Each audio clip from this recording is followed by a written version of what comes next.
Temple to. Dito tayo sa temple.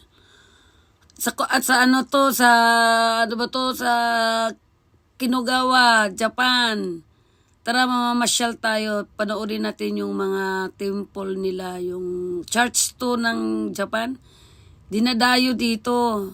Tapos, halagang, ano ba to, yung importante sa kanila tong temple na to, yung mayroon pang cat, pusa na temple nila rito. Mahal na mahal nila yung pusa. Mayroon din dito. Ayan, mamaya papakita ko sa inyo.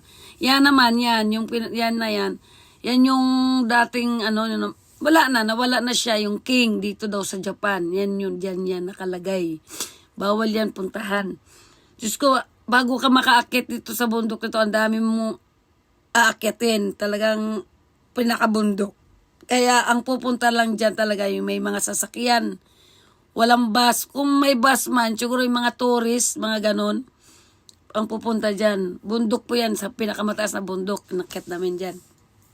Ayan, yung baga halaga, yung mga sinuuna, ayan, king daw ng Japan yung may-ari dyan.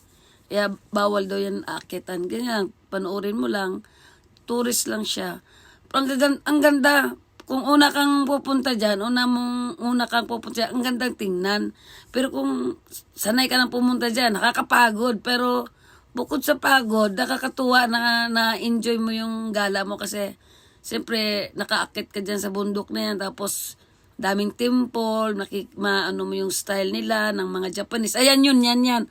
Yan yung temple nila ng mga pusa. Yan. Ganon ang mahalaga sa kanila pusa dito sa Japan. Ang ganda. Yan.